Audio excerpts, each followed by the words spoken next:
Guys, I'm extremely excited to be here today. Throughout this entire talk, you guys are going to find out more about me, what I've done. And you see the title of my talk is How I Made $100,000 by 14 years old. Now, what I want to start off by saying is, first of all, I'm extremely humbled to be on this stage because, you know, the entire team that put this event together, let's give a hand clap for them real quick.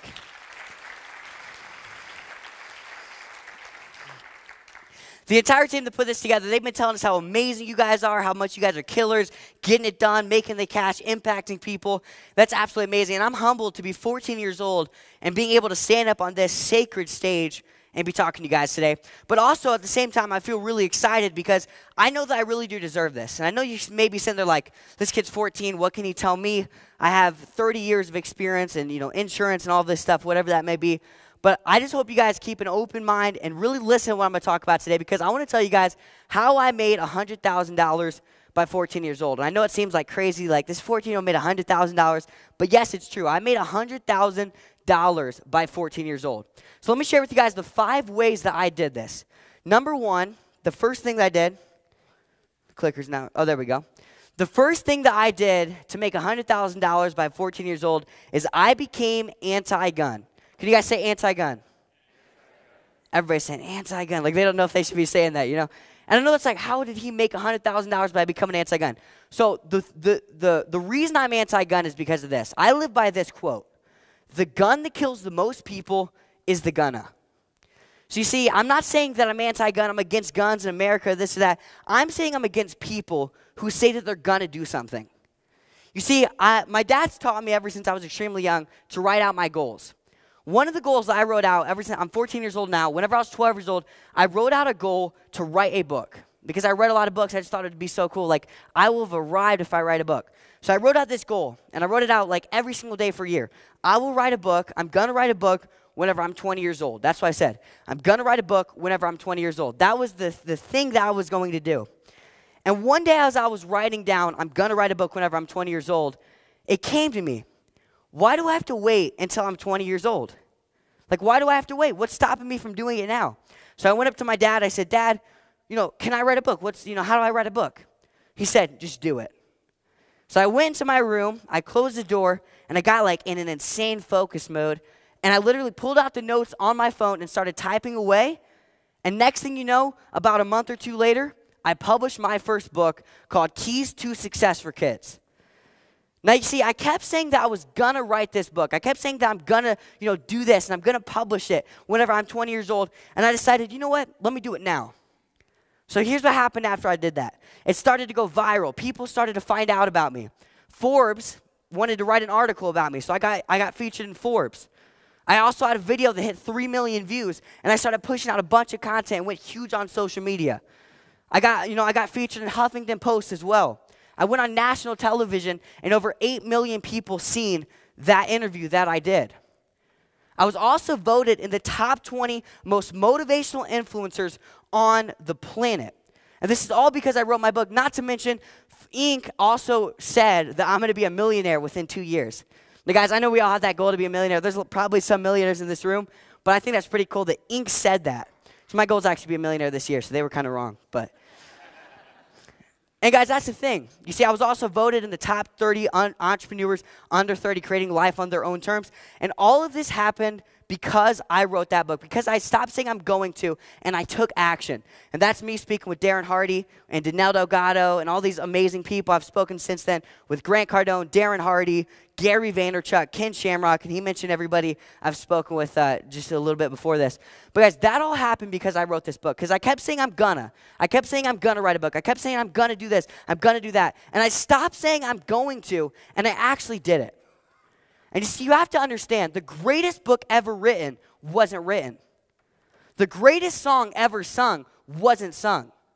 The greatest speech ever given wasn't given. And the reason why, it was an idea, and they didn't execute on it. See, there's somebody that if a year ago they would have started a YouTube channel or something like that and started pushing out content, today they would have millions of subscribers, be impacting millions of people, and be making tens of millions of dollars a year. There's somebody in this room with $1 million idea, but the problem is they're putting in a minimum wage execution. So the first way that I made $100,000 by 14 years old is I stopped saying that I'm going to do something, and I actually took action. That's the first thing I did. So I want everybody in this room right now to think in their mind, what's an idea that I've had? What's something that I've been wanting to do? See, a lot of people are killing their dreams with this gun. They keep saying, I'm going to spend more time with my family. I'm going to lose weight. I'm going to write a book, or I'm going to start a business. I'm going to do this, or that. And they keep saying they're going to. They're not actually. So that's the first thing that I did. So everybody in your mind right now, think to yourself, what's one idea that I haven't taken action on yet? What can I do to take action and make that happen? That's the first thing. See, guys, you have to understand this. You miss 100% of the shots you don't take. Let me put it to you guys this way, okay? Michael Jordan. Now, raise your hand if you know who Michael Jordan is. Good. There's some people who are uneducated and don't know who that guy is. That's unbelievable. But Michael Jordan, okay? Michael Jordan's the greatest basketball player on the planet. My dad argues that Kobe's better. There's a little debate going on. But Michael Jordan's the greatest basketball player that's ever played on this planet. Now, let's take this analogy, all right? I want you guys to think of it this way. You take Michael Jordan right here. You take me right here, the greatest basketball player ever, a 14-year-old kid with very little basketball experience. Okay, you take a hoop right there. You give us both the ball, and then you tell me to shoot it into the hoop, and you tell Michael Jordan to hold it. Who has a better chance of making it in? Me. Exactly. I have a better chance of making it in. Why is that? It's not because I'm better than Michael Jordan by any means. It's because I'm able to take a shot, and he's not. You see, there's some people in this room who have unlimited potential, who are able to do amazing things, who can be in the best in the world at what they're doing, but they're not taking risks. They're not taking the shot, and that's why people who are lesser than them and don't have as much talent are passing them up. See, I used to get annoyed whenever I used to see kids in school who were getting better grades than me, and I knew that I was smarter than them, but I realized it's because they studied harder, they sat there and they did it, and they stopped saying they're going to study this or that. They took action, they were the first people to do the assignment, etc. So understand, you miss 100% of the shots you don't take. Now, how many people in this room have watched Shark Tank? A lot of people in this room have watched Shark Tank. So one of the sharks, the original shark on Shark Tank, he was on Shark Tank for 3 seasons. His name is Kevin Harrington. Now, Kevin Harrington was the original shark from Shark Tank on for 3 years, and I watched Shark Tank every single day from probably 9 to 11 years old. I watched this guy. I kept it, and I said, man, I got to meet this guy. I got to meet him somehow. So little did I know, there was actually an event that came up a little bit, probably a couple months ago, maybe 9 or 10 months ago, and the event Kevin Harrington was going to be at. Now, I was like, as soon as I heard that this was going to happen, I was extremely pumped up, and I said, I have to show up to this event. So me and my dad got it. We got there. We went to the event, and Kevin Harrington was sitting there with probably, I don't know, there was probably like 5 to 6 really big guys that were surrounded all around him. And I sat there, and I was looking at Kevin Harrington. I wanted to meet him, but he was talking. He was doing all this stuff, and I thought that, maybe I should just say hi, but I wasn't sure. So what I did is I said, you know what? This is the rule that I live by. I live by the 1, 2, 3 rule. So I count 1, 2, 3, and then I go. So I said, all right, here's what I'm going to do. 1, 2, 3. And as soon as I'm going to say 3, I'm going to go and meet him. And I took this miniature risk, right? I said 1, 2, 3. And I ran up. I walked up to him. I said hello. I shook his hand. And he we started chatting a little bit. I told him about my book. I asked him a bunch of questions. We started to make a little bit of a connection. But it didn't really go anywhere. We just kind of met each other, and that was great. He went back to talking to everybody. So at the end of the event, we were done all networking and stuff like that. So he walks outside. He's going to his car. He has some security people around him. He has his team all around him. You could tell he's kind of just ready to leave. And I was like, man, I got to get a Starbucks with this guy. I got to meet up with him somehow. So that's what I said. I got to meet up with him somehow. So I said, you know what, here's what I'm going to do. 1, 2, 3. And I went straight to him. And I ran outside. I walked up to him. I shook his hand. I said, Mr. Harrington, what's it going to take for me to get a 15-minute Starbucks with you? And I can just ask you any question. He said, you know what? I respect the fact you took risks, you weren't nervous, and you had confidence. You know what? I want to meet up with you. So after that, I met up with him. He actually, after we met up a little bit, he decided that he wanted to interview me on his TV show, Mentor to Millions. I got a bunch of new exposure from that. Then we got an opportunity to speak together. And the next thing you know, we did a business partnership. So I'm officially business partners with Kevin Harrington from Shark Tank. Now, the reason why this happened is because I didn't sit there and say, you know what, I want to meet this guy, but I shouldn't be rude. I shouldn't make this happen. I said, you know what, I'm going to take this minor risk, and I'll get a major payoff. So I took this risk. I walk up to him, and next thing you know, we're business partners. And they see if I wouldn't have taken that minor risk, if I wouldn't have done that, we wouldn't be business partners. We wouldn't have spoken together. We wouldn't have done an interview. I wouldn't have gotten all the knowledge that I've had from him. So the thing is, the moral of the story for that is, listen, you have to take risks. You have to walk up to your opportunities and go after it. See, the reason that some people are poor is because they're passing over opportunities repeatedly. It's all about taking risks. You can either have risks or regret. Those two things. What hurts more, the pain of hard work or the pain of regret? So that's the first secret that I did, is I stopped saying I'm going to take action, and I actually did. I took action, I took risks, and it's paid off in enormous ways. And then he also just texted me this the other day. Thanks, buddy. Travel safe. We'll make millions together. So I thought that was pretty cool as well. So the second thing I did, and this is one of the most important ones I want you guys to all pay attention to. Can I get everybody's attention on this one point? I refused to be average. I refused to be average. Now, I was hanging out this week with Russell Brunson. He's the founder of ClickFunnels. He makes millions of dollars a month. He owns a company that has 20,000 members, a continuity model, so they're paid monthly. He's an amazing guy. I got to hang out with him for 2 days straight. And he told me a story that I thought was personally probably one of the best stories that I've ever heard. So he was a wrestler. So he wrestled from middle school, high school, and all the way into college. Now, whenever he was in high school, or actually in middle school, his dad took him to a state championship game. So, you can see right there, that's what the state championship looks like. So, his dad, Russell Brunson's dad, took him to the state championship game, and after watching all these guys go back and forth, battling together, like punch each other in the face, having all this fun, he was like, man, it would be amazing if I could win a state championship. So, all the way from middle school up until high school, he dedicated himself to winning the state championship. That was his one goal. So Russell Brunson is working extremely hard. Next thing you know, he gets to his senior year of high school, and he wins the state championship. He wins the state championship. It's amazing. He was super pumped up. He got all these medals. He was getting offers from colleges. It was a great deal. And then Russell Brunson, he noticed that there was another kid on his team, because how wrestlers have teams. There was another kid on his team that exact same senior year who won the national championship. And he started thinking to himself, why did I win the state, which is amazing, but he won the national championship? And here's what he said. The kid who won the national championship, his dad took him to a national championship wrestling match instead of the state championship. So his goal was to win the national championship rather than the state. And he sat there and said it was amazing that he won the state, but he wishes he won the national. He wondered why. And he figured out it was this. Because one kid, he had his mind, Russell Brunson had his mind on winning the state, and the other kid had his mind on winning the nationals. It was all about their perspective. It was all about what they were aiming for, what they were shooting for. So you see, you can have your goal to make $500,000 this year. You might hit that. But I promise you, if you would aim for $1 million, $2 million, if you would refuse to be average, that's when you'll truly get results. That's the number one thing that you have to do. There's never been a ground ball derby. There's always a home run. Why? Because it's average. We don't want to see ground balls hit. We want to see the dingers. So why not swing for the fences?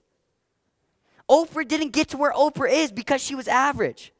Steve Jobs didn't get to where he was and built this amazing company because he thought, man, I would like to make the Apple product and get it into 100 people's hands. No, he was thinking global.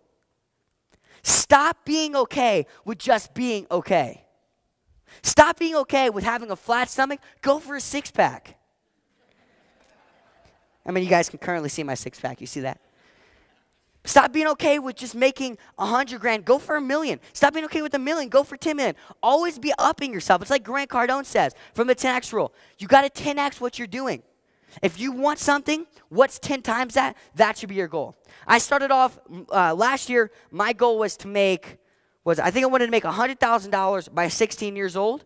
And then I changed my goal from wanting to make $100,000 to then wanting to make $100,000 by 14 years old by the end of 14. And then I accomplished that, and I was like, you know what? Why don't I aim for $1 million by 14? And I wanted to be a millionaire by 18 and move down, because I'm constantly trying to move the ladder, constantly trying to move in place. So guys, if I were you, this is the number one thing I'd do. Stop being average. Stop being okay with just being okay. This is the worst thing that you can do. The third secret that I made, the third way that I made $100,000 by 14 years old is I became obsessed. Now, I want you to really pay attention on this one because I give away a lot of keys to success. My book is called Keys to Success for Kids. So, like, I know there's all this talk going around, like, here's the secret or the secret to success, this or that. But what I've realized, because I've been able to hang out with billionaires, millionaires, people that are celebrities, all these successful people, and I'm constantly trying to, who is it? I think it's Tony Robbins or Jack Canfield who says success leaves clues. So I'm constantly trying to find these clues and see what it is that makes somebody here and makes somebody here. And I've started to realize it's not hard work. It's not the amount that they learn. It's not the amount that they give. All of that all factors in. That's extremely important. But I've realized is the number one thing is the people who are the most obsessive will always get the most results. The people who are the most obsessive will always get the most results. Mark Cuban, multi-billionaire, owner of the Dallas Mavericks, been on Shark Tank, all the things he's doing, he didn't take a vacation for 7 years. Now, I'm not telling you guys not to take a vacation for 7 years, but I'm telling you, the reason he did this is not because he thought, I have to make money, so this, that. It's because he loved what he did so much. It has to be an obsession. I'm going to be honest. I just went on a week vacation, I think it was 4 weeks ago, about a month ago with some of my family, and the entire time I was literally thinking of ways to make my business better. And it was like I didn't want to because I wanted it to be a vacation. I wanted to take it back, but I had to become obsessive. I had to obsess with my dream. I had to obsess with my goal. Beyonce went 2 days without eating and sleeping because she was so focused on her one dream. She didn't know why she did it. She just did it that way because she was obsessive. You got to get obsessive. Law of attraction, great. I believe in law of attraction. Plenty of times I've wished for something and then I've gotten results. I wrote out a goal every single day. Like, that's the number one thing I do. Write out my goals. One of my goals was to speak with Tony Robbins. I just got invited to speak with him. So, I write out my stuff. And law of attraction is great, but let me tell you the number one thing that's more important than law of attraction. Law of attraction does not work without this. The law of action. You can sit in a corner all you want, cross your fingers, and hope that everything will work in place for you. But unless you're working, nothing else will work. The only thing that works is work.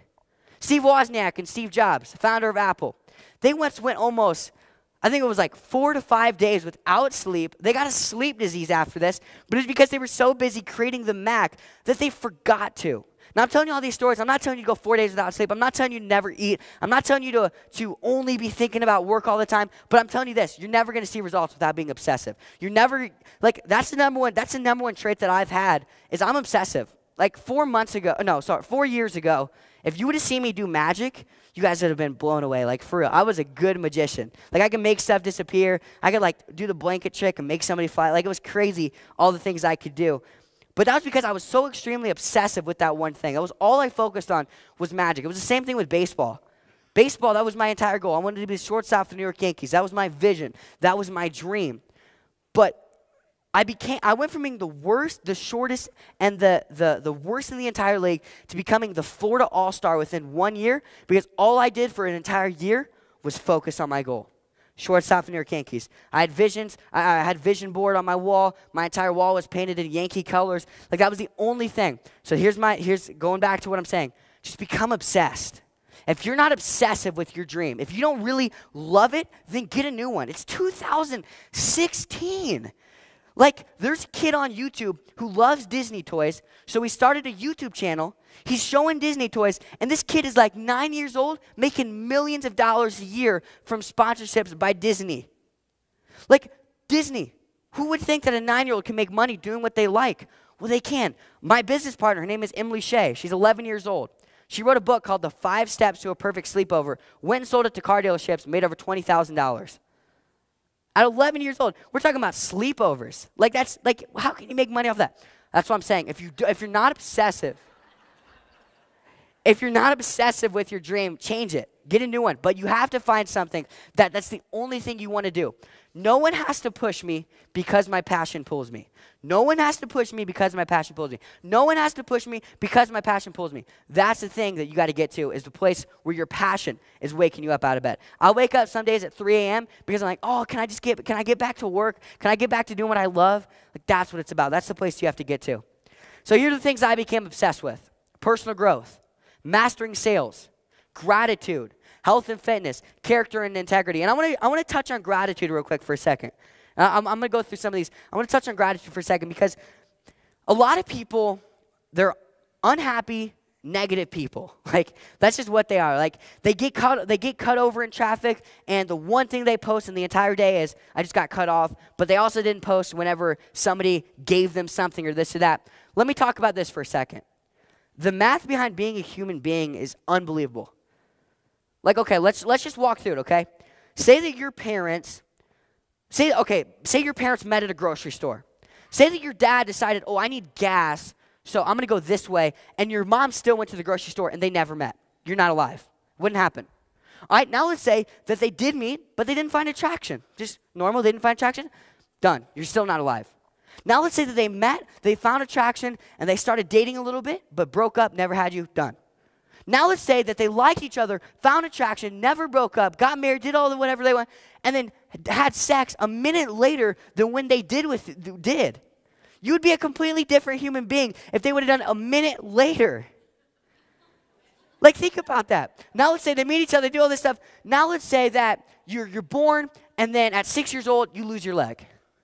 Okay, well, you didn't lose your leg. Now let's move it a step further. Now let's say that you didn't come in contact with the person that helped you come here. You didn't get a job at Allstate. You didn't find out about this entire thing. You wouldn't be here today. Like, the possibility of you sitting in this exact room, listening to a 14-year-old go off about, like, what he's doing is unbelievable. It's crazy. It should never have happened. But the fact that it is a reason for you to be grateful. It's a reason for you not to complain. Now, I complain. I'm 14. There's times where I feel like something happened unfair, and I get that. But my goal is to be 50 years old and to have mastered the art of never complaining. Gratitude is the place that you need to get into. Never, ever dwell on something for more than 24 hours. Like, never. Because as bad as it is, you look at the grand scheme of things, everything is a small thing in the big picture. Don't sweat the small stuff because everything's small stuff. Best piece of advice I ever gotten. I've gotten advice from the best of the best. I was actually sitting in the hot tub one day. Me and my dad were just chilling. We were having some talks and whatever. And the security guard walked up to us, and my dad's taught me, anytime you're in front of somebody, ask them a question. Try to learn. So I said, "Sir, what's your best piece of advice for me?" Now, remind you, this security guard is making $60,000 a year. I mean, he's not like this massively successful human being. He says to me, "Don't sweat the small stuff because everything's small stuff." And that literally got to me because that's the truth. So make sure that you're staying grateful. Everybody write that down. Gratitude, I can get up here and spew motivation all I want to. You want real motivation? Stay grateful. You want real motivation? Don't go watch a motivational video. Don't go listen to a motivational song. Look at your kids. You want motivation? Look at your bank account. Look at all the amazing things. I'm done with that. I just got to go off of that for a second. Gratitude. Mastering sales, extremely important. Personal growth. The key to success, KEY, is to keep educating yourself. Always keep educating yourself. Health and fitness, it's all about the health. Foods affect moods, my friends. And then character, integrity. Number one thing is work ethics and ethics. Like, that's the thing. Work ethic and ethics, you'll be successful in business. You'll be successful in whatever you do. That's me right there. I want to throw these up just to show you guys. That's me, probably 8 years old, reading the success principles. There's me reading by the water. I forgot what I was reading, Derek Jeter or something like that. There's me making sales calls whenever I was a little bit younger. Secret number 4. I love whenever I'm on stage and I say, whenever I was young, or whenever I was a kid, and everybody starts cracking up for some reason every time I say that, because, like, I'm still a kid. I don't know. Secret number 4, I started providing value to people. Now, a lot of you guys are providing $100 value and expecting $1 million income. Ooh, that's raw right there. A lot of you guys are providing $100 value and expecting $1 million income. At the end of the day, the person that provides the most value will always succeed in business. The reason Apple's as big as it is because of the amazing things they can do. Which, by the way, you're not a business person if you have a Samsung or an Android, but I'm just saying that. But that's why Apple's so big. That's why all these companies are so big. The number one companies provide the most value, have the best customer service. Let me give you an example. Grant Cardone. Now, Grant Cardone, he's the author of the 10X Rule. He owns a $500 million real estate company. He's written, like, 4 or 5 New York Times bestsellers. He's unbelievable in all the things he's done. It's crazy. Now, on social media has been one of the biggest ways I've made $100,000 because that's got me connections, this amazing team, which I wish we could give another hand clap for them. Let's just do that real quick. They're unbelievable. I mean, they all found me through social media, all this stuff. But so I started off on this app called Periscope. I started off my social media on this app called Periscope. Now, Periscope is basically a live video stream. And at the time, I probably had 30 followers on Periscope, okay? 30 followers. Nothing. That's like, I'm better off going to the street and talking to 30 different people. I'd probably provide more value than that. So I had 30 followers at the time, and I was doing all these Periscopes, and I was devastated because I would have like 6 viewers, 9 viewers. It was extremely minimal, like nothing, no viewers at all. I was like, man, I was devastated.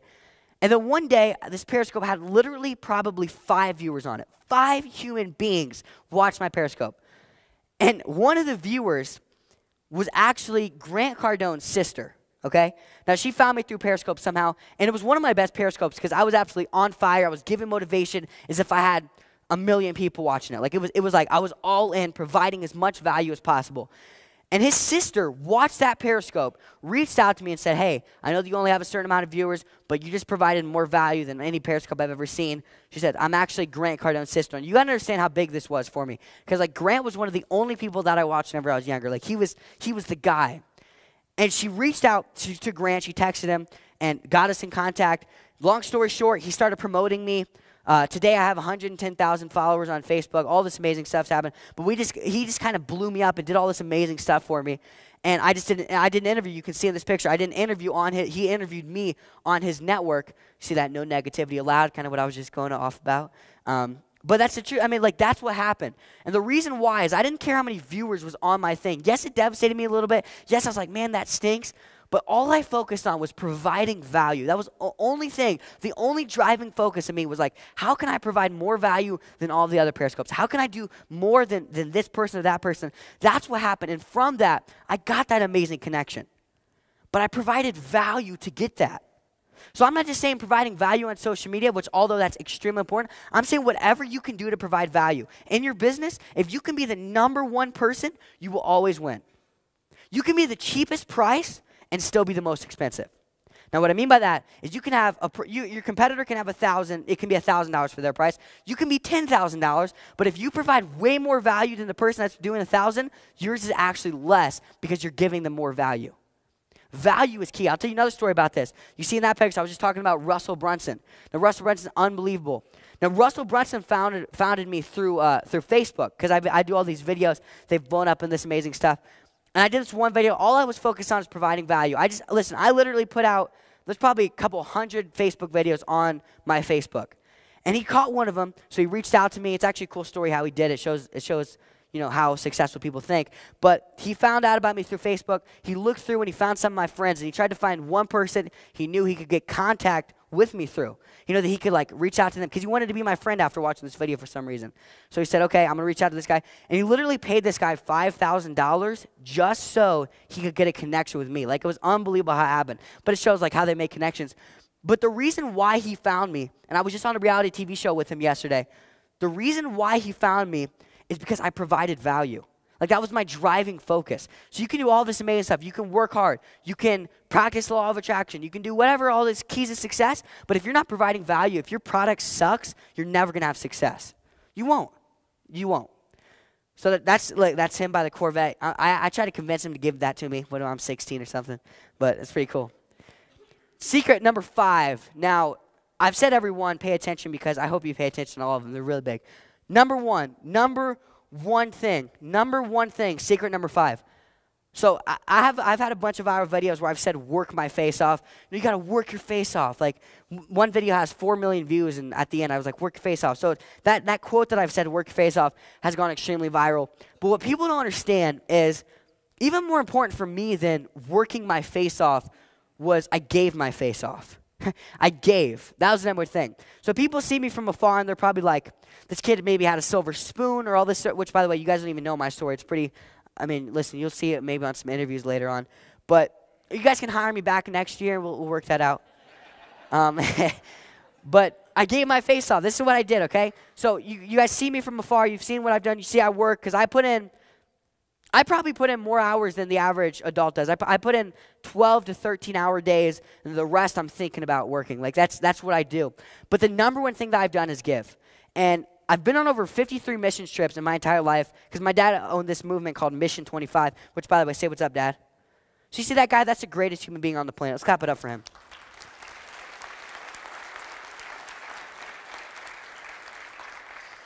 No, I'm serious. I was telling them the other day, or I was telling them yesterday, whenever people message me and you're only successful because of your dad, I don't have a response because that's true. I am only successful because of my dad. He's unbelievable. But he took me on over 53 mission trips because he owned a missions movement called Mission 25 where we took missions trips in America.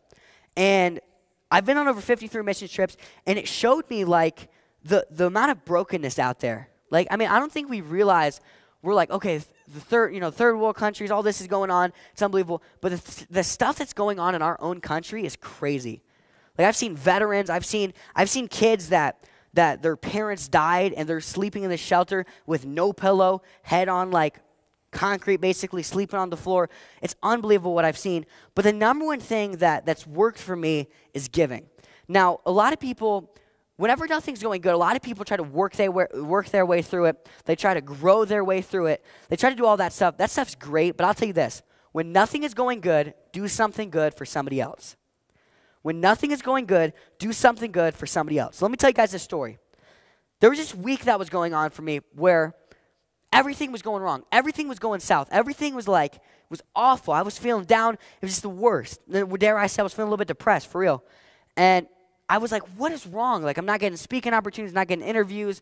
I'm getting all these bad grades in school. All this stuff is going on. It was just spinning me around.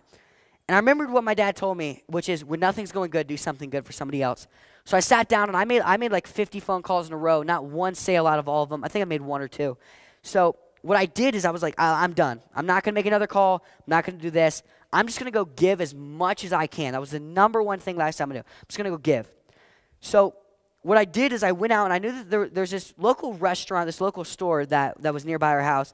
And I knew of this single mother who had 6 kids and her, I think the dad had committed suicide or the dad had at least left them or something like that. And she had an extremely tough time. So what I did is I went into my bank account and I pulled out a $100 bill. And I pulled out this $100 bill. I walked up to the single mother and I just you know what, have this. I just gave it to her. And this is probably a couple months ago. I just gave her this $100 bill. And she literally looked me in the eyes and started bawling. She started weeping. And she said to me, she said, if you had not have given me this $100 bill, I wouldn't have been able to put food on my kid's table tonight. And in that moment, it really it brought perspective to me. Because, see, I've closed $10,000 sales. There's a video on YouTube that's gone really big of me closing a $10,000 sale. But as awesome as it is that I've made $100,000, as awesome it is that I've closed $10,000 sales, done this or that, been on these interviews, gotten viral videos, I felt way better giving that single mother an $100 bill than I did making $10,000. That's the truth. So I gave her, thank you. And no, it's serious. That always gets the most claps because I think it's the most true. It's all about giving. So I did that. So it's okay, I'm not done. I still have to give more. So I bought probably 20, no, not 20. That's a huge exaggeration. Probably 5 sleeping bags. And I went out to the homeless, and I just gave them these 5 sleeping bags because it was cold. Well, we live in Florida, so it's not cold, but it was still chilly. So we gave these 5 sleeping bags. They were done. They wanted to cry. They loved it. So then I called up this single mother that I had been selling my company, Kids for Success, to. I kept trying to get her in, and her husband had committed suicide, and she had a 8-year-old son, I believe it was. And I talked to him. I was like, you know what? Listen, I'm done. Listen, I understand you can't afford it. I totally get it. There's no objection I could handle here. I said, you know what? Let me just give it to you. So I gave her this, and I actually added in as well where I would give her a weekly coaching call with her son. So I started doing a weekly coaching call. I gave him all my programs. I just helped this kid as much as possible. He's doing great now. But after doing these 3 things, I sat down and I was like, man, I feel a lot better. But I'm waiting for some results now. Feeling good's good, but let's get the dough, So I sat down and I was like, man. So I heard this ting, it was on my phone, ting. And I looked at it. It was a Facebook message. And the Facebook message was from a guy named Glenn Twiddle. Now, Glenn Twiddle, he invited me out to speak in Sydney, Australia, with Gary Vaynerchuk. Now, Gary Vaynerchuk, he's enormous. He was one of my idols. One of my favorite people. That was another goal that I had. I will speak with Gary Vaynerchuk. That was a goal, and I wanted to do it within a year. And I got this opportunity, and he's like, I want you to come speak out here. We'll pay you whatever you want. And we worked out the entire thing. And like, it was one of the greatest opportunities ever. I got all this amazing stuff to come out of this. It literally blew me up. Like, that was one of the things that shot me to the moon.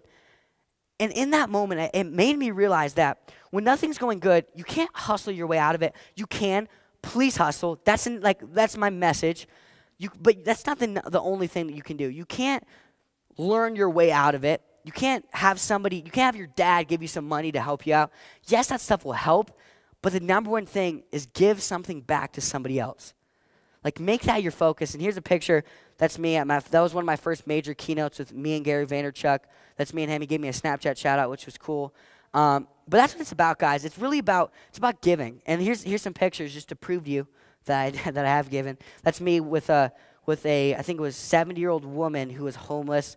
There's me as well. That's a fatherless kid, giving him a bike. That was one fatherless kid's shoes, and me and my dad have a rule. Anytime there's a fatherless kid that doesn't have nice shoes, we buy them some new ones. So those are some pretty sweet kicks right there.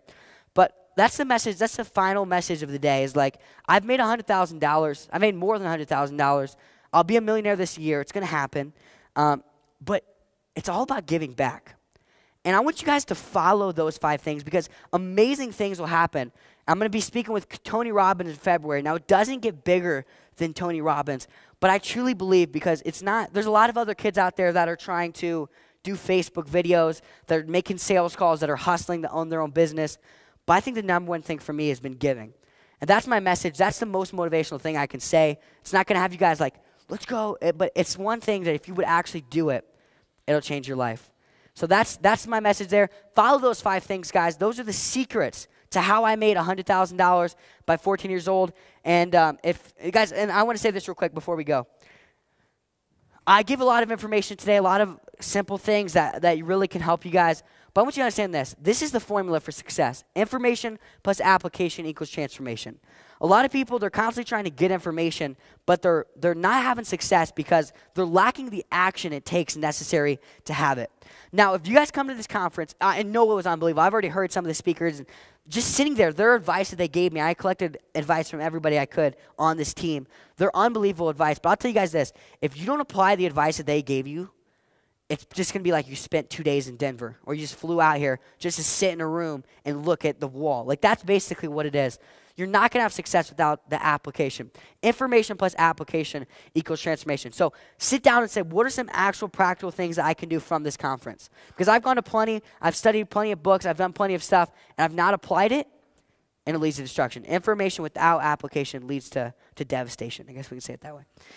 You see the rhymes I'm just throwing out there? So guys, final thing I want to say, listen, if you want a copy of my slides, take a picture of that if you want. The slides, you can just remember that, write it down.